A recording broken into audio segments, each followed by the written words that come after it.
De tous les moments que j'ai vécus, il y en a quelques-uns qui restent suspendus dans ma mémoire, tels des fragments de temps figés par le poids de l'émotion.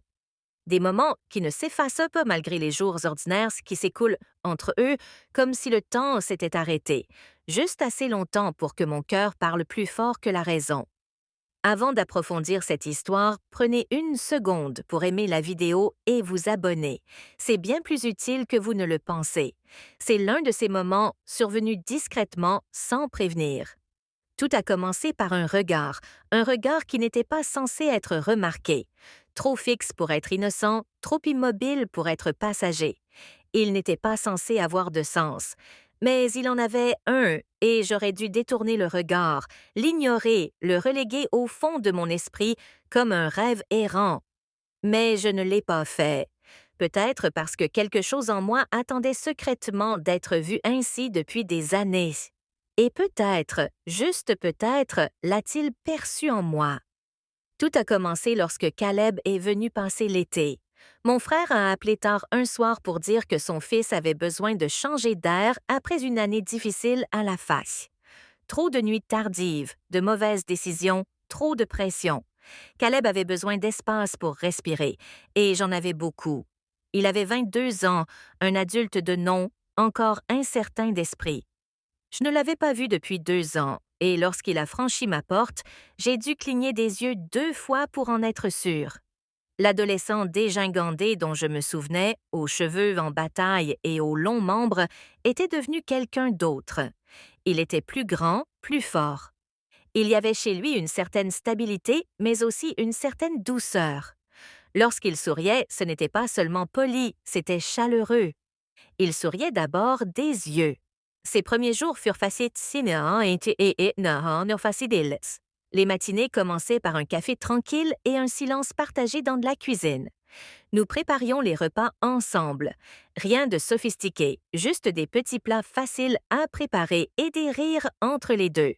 Il proposa de m'aider pour les petites choses de la maison. Le portail arrière qui fermait mal, les lourdes caisses du grenier que j'évitais depuis des années. Il ne parlait pas beaucoup, mais quand il parlait, je l'écoutais. Il y avait quelque chose dans sa voix, basse et égale, qui donnait à chaque mot une signification plus grande qu'elle n'aurait dû. Pose le bol sur ma table de nuit, fronçant les sourcils. Tes jambes te font encore des siennes. Je ne réponds pas, car il sait déjà. Il sait toujours. Sans même me le demander, il s'assoit au bord de mon lit et remonte mon pantalon de jogging. Ma respiration s'accélère lorsqu'il effleure ma peau, ses doigts effleurant les cicatrices irrégulières de mes nombreuses opérations. Je peux? Demande-t-il d'une voix plus douce que je ne le pensais. J'acquiesce. Son toucher est d'abord clinique, massant les muscles raides de mon genou, mais son pouce effleure un nœud près de l'intérieur de ma cuisse, et je me mords la lèvre, essayant de la retenir. Tu es tendu, murmure-t-il. Tu n'as pas idée, murmurai-je d'une voix tremblante. Ses mains remontent un peu plus haut et je sens une secousse dans ma poitrine. Ce n'est plus à cause de mes jambes, c'est autre chose. Quelque chose qui fait battre mon cœur plus vite. Je me dis que c'est juste la chaleur de ses mains, le soulagement de la douleur qui s'estompe. Mais quand ses doigts effleurent le bord de mon short, je cesse de respirer.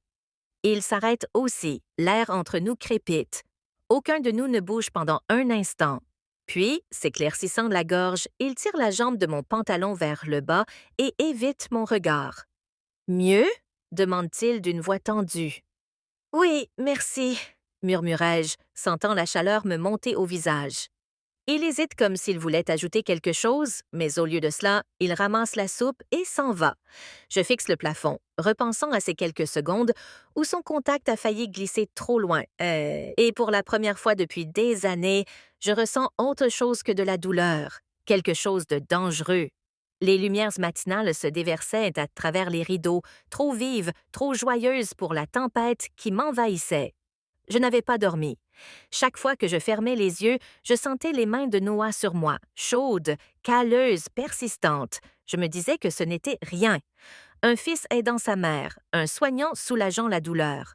Mais la façon dont ma peau brûlait sous son contact ne témoignait pas de douleur. Le grincement de la porte de Noah au bout du couloir me ramena à la réalité. J'ajustai rapidement la couverture sur mes genoux, comme s'il voyait les pensées qui me traversaient l'esprit. Des pas, puis son ombre envahit ma porte. Position de levrette et sexe oral. Il est important de se rappeler que la surstimulation du clitoris peut être douloureuse car comme toute zone sensible, il a besoin de temps pour récupérer. Tout comme les hommes ont besoin d'un moment de repos après les chances de retrouver un clitoris semblable à celui d'un homme. L'organe de l'homme réagit à la stimulation mentale et physique. Il se gonfle de sang lorsqu'il est excité. Le sexe oral est un fantasme sexuel courant tant pour les hommes que pour les femmes. Mais il est préférable de profiter du moment présent sans trop d'attente. La vitesse à laquelle les sensations peuvent passer de la peau au cerveau est d'environ 230 km par heure. Les femmes nées après le 30 mai sont plus intéressées par le sexe anal. Le plaisir mental vient après le plaisir physique chez les hommes. C'est généralement l'inverse. Voulez-vous toujours regarder cette vidéo? Laissez un commentaire ci-dessous avec le numéro 1 pour me faire savoir que vous la regardez toujours avec moi. Certaines femmes sont peut-être plus disposées à avoir du sexe oral et à avoir des rapports sexuels réguliers au moins une fois par semaine. Il est important pour la santé physique et émotionnelle de nombreuses femmes. Il est intéressant de noter que les célibataires, les femmes, ont souvent une vie sexuelle plus active que les hommes dans des situations similaires. Ce que Max trouve raisonnable compte tenu de leur situation. Pour les couples cherchant à tomber enceinte, il est recommandé d'avoir des rapports protégés pendant environ 5 mois. La méthode Stop and Squeeze peut aider à retarder l'éjaculation et à prolonger l'insté, ce qui en fait un autorue utile pour les personnes confrontées à l'éjaculation précoce. Comprendre ces subtilités améliore non seulement le plaisir sexuel, mais renforce également les liens émotionnels dans une relation plus épanouissante et intime. Les deux partenaires apprennent à mieux se connaître et à mieux connaître leur partenaire grâce à un voyage d'exploration et de découverte.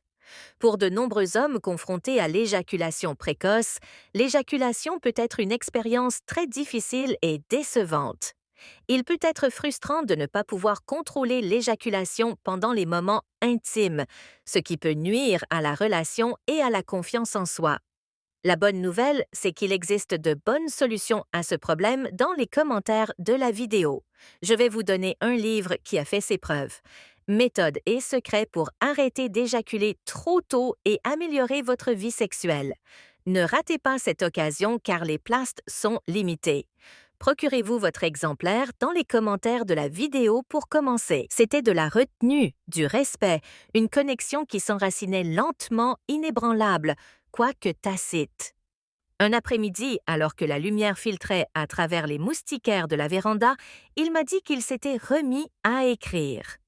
Il n'avait pas écrit depuis des mois, disait-il.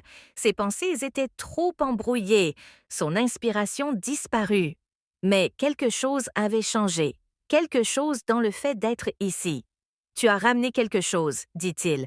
Je ne sais même pas quoi exactement, juste toi. J'avais envie de répondre, mais ma gorge se serra. Je n'avais pas besoin de dire quoi que ce soit. Il savait que je le ressentais aussi. Un soir vers la fin de l'été, j'étais sur le balcon, enveloppée dans mon châle, à regarder le ciel se fondre dans le crépuscule. Il me rejoignit sans un mot. Il s'assit à côté de moi, nos épaules se touchant légèrement. Nous regardâmes la lune se lever lentement et argentée. « Je rentre la semaine prochaine », finit-il par dire.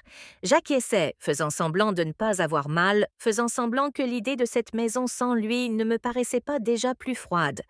J'aurais aimé. Il commença, puis s'arrêta. Je me tournai vers lui, je sais, et je le savais, parce que certains sentiments n'ont pas besoin d'être exprimés à voix haute pour être réels. Certaines vérités vivent dans les silences.